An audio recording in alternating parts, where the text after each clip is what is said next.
জয় বড়মা। মৌনী অমাবস্যার পুণ্যতিথিতে প্রদীপ অবশ্যই জ্বালাবেন ঠিক এই নির্দিষ্ট স্থানে। দূর হবে গ্রহের ফের, শনিদেবের কুদৃষ্টি কেটে ভাগ্যে হবে অর্থবৃষ্টি। এছাড়াও কর্মে যারা বারবার বাধার সম্মুখীন হচ্ছেন, প্রদীপের সঠিক প্রজ্বলনে প্রদীপের আলোয় দূর হবে দুর্ভাগ্য, আলোকোজ্জ্বল হয়ে উঠবে আপনার ভাগ্য। নমস্কার দর্শক বন্ধুরা, জানাবো সে বিষয়ে কোথায় কিভাবে মৌনী অমাবস্যায় প্রদীপ জ্বালাবেন।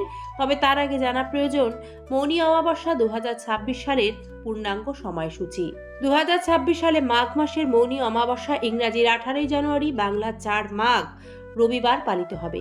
অমাবস্যা তিথি শুরু হচ্ছে বাংলা 3রা মাঘ, ইংরাজি 17 জানুয়ারি শনিবার রাত 12:15 অমাবস্যা তিথি সমাপ্ত বাংলা 4 মাঘ, ইংরাজি 18 জানুয়ারি রবিবার রাত্রি 1:32। তাই উদয় তিথির বিচারে এবছর মৌনী অমাবস্যার ব্রত, উপবাস, গঙ্গা স্নান, ঋষি পালন ইত্যাদি সবকিছুই করতে হবে 18 জানুয়ারি বাংলার 4 মাঘ রবিবার। এবার আপনাদের ধীরে ধীরে একে একে জানাবো মৌনী অমাবস্যার পালনীয় নিয়মগুলি। সনাতন হিন্দু ধর্মে মৌনী অমাবস্যার বিশেষ গুরুত্ব রয়েছে। শাস্ত্রজ্ঞরা বিধান দেন, এই অমাবস্যা তিথিতে কয়েকটি নিয়ম পালন করলে সংসারে আর্থিক আয় উন্নতি বৃদ্ধি পায়।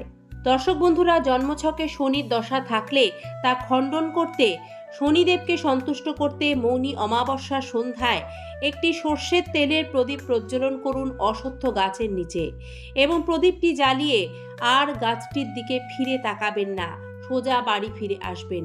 পাঠ করুন হনুমান চালিসা, দান করুন কালো তিল।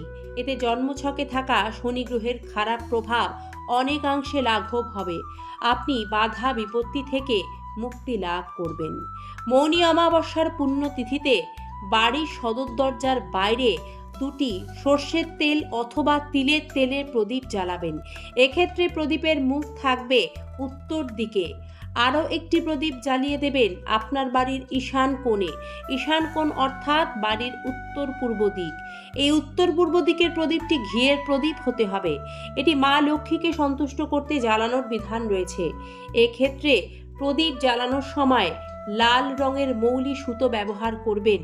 দর্শক বন্ধুরা, এভাবে মৌনী অমাবস্যায় প্রদীপ জ্বালালে সংসারে আর্থিক অভাব অনটন দূর হয়, মা লক্ষ্মীর কৃপা সংসারে বজায় থাকে। মৌনী অমাবস্যার সন্ধ্যায় তুলসী মঞ্চে প্রদীপ দেওয়ার সময় সেই প্রদীপটি ঘি দিয়ে জ্বালাবেন। এতে বাস্তুদোষ খণ্ডন হয়, গৃহ শুভ শক্তিতে পরিপূর্ণ হয়ে ওঠে। মৌনী অমাবস্যায় গঙ্গা স্নান, পিতৃপুরুষদের উদ্দেশ্যে তর্পণ ও দান করার বিশেষ নিয়ম রয়েছে। পিতৃপুরুষদের আশীর্বাদ লাভ করতে, পিতৃদোষ খণ্ডন করতে মৌনী অমাবস্যার সন্ধ্যায় বাড়ির বাইরে দক্ষিণ দিকে একটি মাটির প্রদীপে সর্ষের তেল পরিপূর্ণ করে সে প্রদীপের মধ্যে একটি 1 টাকার কয়েন ও কিছুটা পরিমাণ কালো তিল রেখে প্রদীপের নিচে একটু ফুল বা আতপ চাল বিছিয়ে বাড়ির বাইরে দক্ষিণ দিকে সে প্রদীপ পূর্বপুরুষদের উদ্দেশ্যে প্রজ্বলন করবেন। এতে পিতৃদোষ খণ্ডন হবে, পূর্বপুরুষদের আত্মা শান্তি লাভ করবে, তাদের আশীর্বাদে জীবনে সুখ সমৃদ্ধি উন্নতি হবে। দর্শক বন্ধুরা, মৌনী অমাবস্যায় পুণ্যতিথিতে গঙ্গা স্নানের বিধান রয়েছে।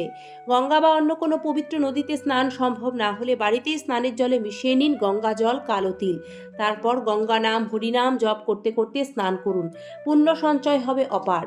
মৌনী অমাবস্যায় স্নানের পর ভগবান বিষ্ণুকে হলুদ ফুল, শিবলিঙ্গে সাদা ফুল, দেবী লক্ষ্মীকে নিবেদন করুন লাল ফুল। যদি সম্ভব হয় তাহলে মৌনী অমাবস্যার সন্ধ্যায় একটি প্রদীপ কোনো জলাশয়ে ভাসিয়ে আসুন। এর ফলে গ্রহের দোষ যেমন খণ্ডন হবে, তেমনি মৌনী অমাবস্যার পুণ্য ফল লাভ করবেন। বাড়ির সকল প্রকার নেতিবাচক শক্তি ও বাস্তু দোষ দূর করতে জ্যোতিষ ও বাস্তুবিদদের মতে মৌনী অমাবস্যার সকালবেলায় একটু হলুদ জলে গুলে নিয়ে সেই হলুদ মিশ্রিত জল বাড়ির মূল দরজায় ছিটিয়ে দিন। বাড়ির দরজার চৌকাঠ ভালো করে পরিষ্কার করুন। এর ফলে অমাবস্যার সকল প্রকার অশুভ শক্তি নাশ হবে, শুভ ইতিবাচক শক্তি আপনার ঘরে প্রবেশ করবে। বন্ধুরা, মৌনী অমাবস্যায় প্রদীপ জ্বালানোর পাশাপাশি মৌনতা বজায় রাখুন, কারণ এটি মৌনী অমাবস্যা। এই দিন মৌনতা বজায় রাখার বিশেষ বিধান রয়েছে। যতটা সম্ভব কম কথা বলুন, ঝগড়া বিবাদ তর্ক এড়িয়ে চলুন। মৌনী অমাবস্যায় গঙ্গা স্নানের পর ভেজা কাপড়ে দরিদ্র মানুষকে কালো বস্ত্র দান করলে শনিদেবের কৃপা লাভ করবেন।